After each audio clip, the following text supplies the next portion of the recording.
ذکر کے معنی یاد رکھنا۔ القرآن میں اللہ کو یاد رکھنے کو ذکر بولا گیا ہے، یعنی اللہ کی یاد۔ ذکر کے لیے زبان چلانے کی ضرورت نہیں پڑتی۔ ذکر یعنی اللہ کی یاد ہماری مادری زبان میں ہی اپنے ہی اندر اللہ کی یاد سے اپنے قلوب یعنی عقل اور دل کو منور کرنا ہے۔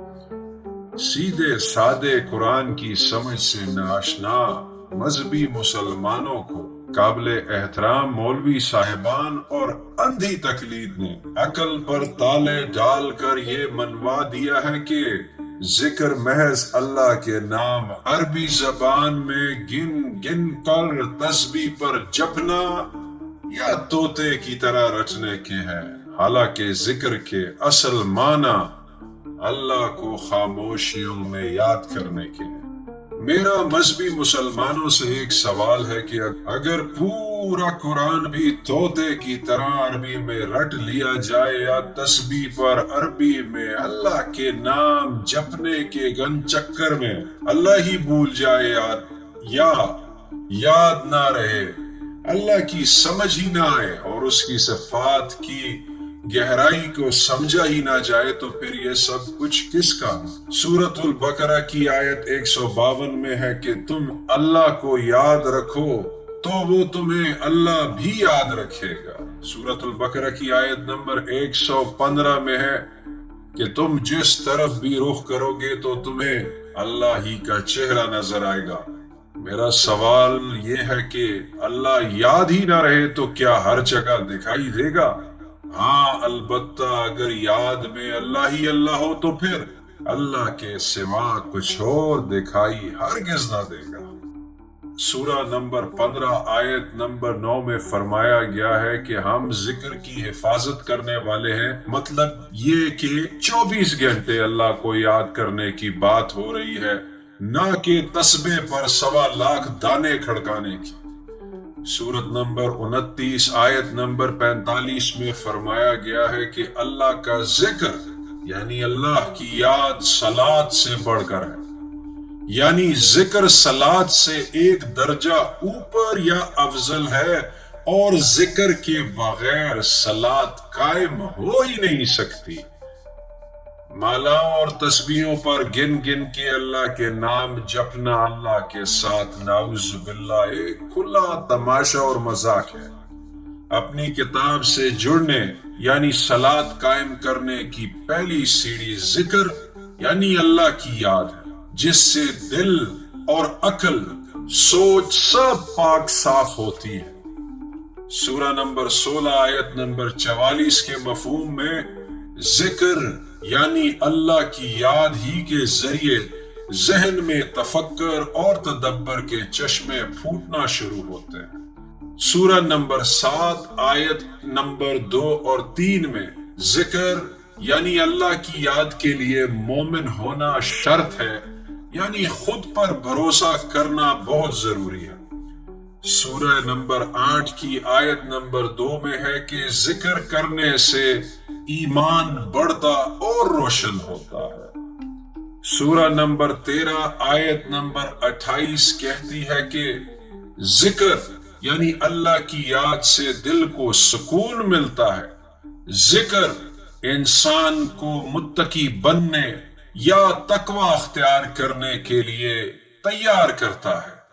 سورۃ البقرہ آیت نمبر 63 میں ہے کہ ذکر کرو تاکہ تم متقی بن سکو۔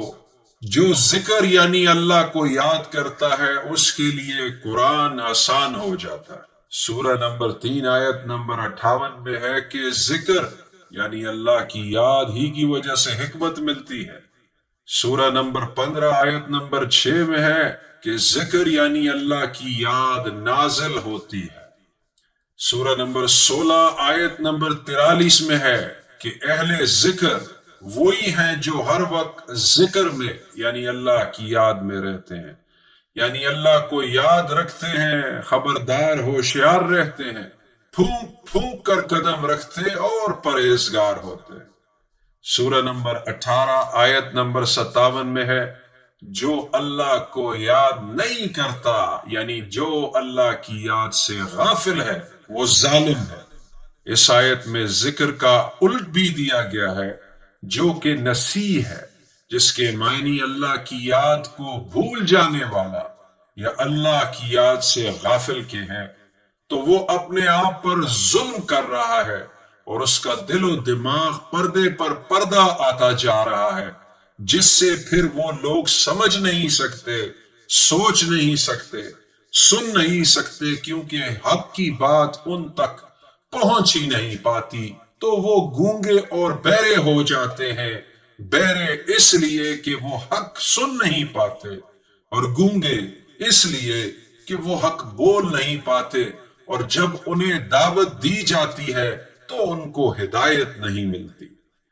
اللہ کا ذکر یعنی اللہ کی یاد نہیں کرو گے تو آپ کے دل پر زنگ لگ جائے گا، آپ کو سچائی یا حقیقت سمجھ ہی میں نہیں آئے گی، گونگے اور بہرے ہو جاؤ گے، اور اس طرح آپ قرآن کے مفہوم میں ظالم کہلاؤ گے۔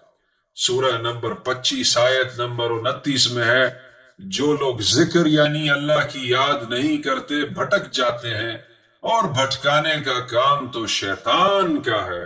مطلب جو اللہ کو یاد نہیں کرتا وہ شیطان کا ساتھی ہے، وہ شیطان کے ساتھ میں چل رہا ہے، اور شیطان اسے وقت آنے پر تنہا چھوڑ بھی دیتا ہے۔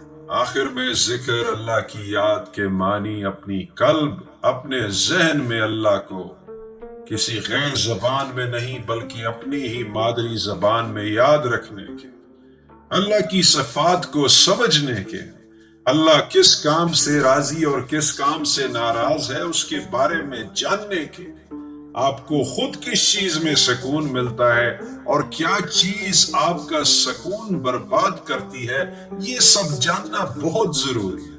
اللہ کے بغیر کچھ بھی نہیں ہے، اور اللہ آپ سے جدا نہیں ہے بلکہ آپ ہی کے اندر ہے۔ اس لیے اللہ کو یاد رکھیں ہر وقت، ہر دھڑکن، ہر سانس کے ساتھ، تاکہ جدھر بھی آپ کا رخ ہو آپ کو اللہ ہی کا چہرہ دکھائی دے۔ اللہ کو دیکھنا بھی ایک احساس ہے کہ اللہ آپ کو دیکھ رہا ہے۔ اس کے معنی ہرگز یہ نہیں ہے کہ کوئی ساتویں آسمان پر بیٹھا مذہبی اللہ آپ کو دیکھ رہا ہے، یا ایک شخصیت کا بت بنا کر اس کا دماغ میں تصور، بلکہ ذکر اللہ کی یاد کا مطلب آپ کو اپنے ذہن، قلب یا اپنے نفس کو دوبارہ زندہ کرنا ہے اور اپنے اسی نفس سے مطمئن ہونا ہے، تاکہ کوئی بھی صحیح اور غلط کام کرتے وقت آپ کو اپنی سانس اور دھڑکنیں بتائیں کہ آپ غلط یا صحیح کام کر رہے ہو۔ اللہ آپ کے اندر ہی مختلف کیفیات کے ذریعے آپ سے بات کرتا ہے۔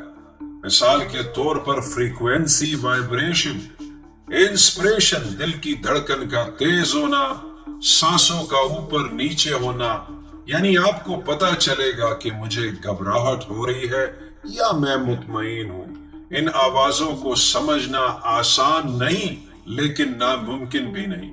ان آوازوں پر غور کرنا نہایت ضروری ہے، اور یہ سمجھنا بھی کہ اندر سے آواز اللہ یا شیطان کی جانب سے آ رہی ہے۔ لہٰذا اللہ کو یاد رکھو، اللہ کی یاد کو ہمیشہ دلوں میں زندہ رکھو، تو ہی اللہ کی جانب سے ہدایت ملے گی اور آپ کا قلب زندہ رہے گا۔ اس کے برعکس اللہ کے ذکر سے دوری اللہ کو بھلانا اور شیطان کو اپنا قریب کرنے کے ہیں، اور ایک دفعہ پھر شیطان کا کام تو صرف آپ کو سیدھے رستے سے بھٹکانا ہے۔ ذکر قرآن کے مفہوم میں اللہ کو یاد رکھنے کو بولا گیا ہے، اور جب تک اللہ یاد نہیں کیا جائے گا تو نہ ہی آپ کے اندر کے اسکرپٹ یا کتاب سے جڑ سکو گے اور نہ ہی صلات کو قائم کر سکو گے۔ ذکر کے لیے کسی غیر زبان، انگریزی، ہندی، اردو یا عرب امارات کی عربی کی ضرورت نہیں، بلکہ اللہ کا ذکر تمہاری مادری زبان میں اللہ کو یاد کرنا ہے، اور جسے قرآن میں صاف طور پر کہا گیا ہے کہ تم اللہ کا ذکر کرو گے تو اللہ تمہارا ذکر کرے گا۔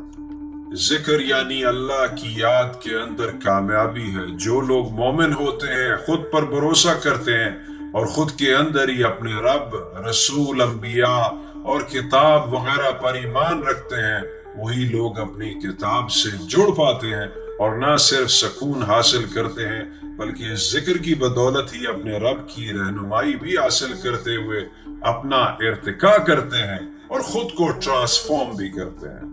اور جو لوگ اپنے اندر خود پر بھروسہ نہیں کرتے اور خود سے باہر کاپی پیسٹ یا اپنے مسائل کا حل تلاش کرتے ہیں اور باہر سے مشورے لیتے ہیں، وہ مشرک ہیں یا شرک کرتے ہیں، اور ایسے ہی لوگ ناکام اور گمراہ ہیں۔ لہٰذا اپنے ہی اندر اللہ کے احساس کو یاد کرو، اسے زندہ رکھو، اور یہی اصل راہ فلاح ہے۔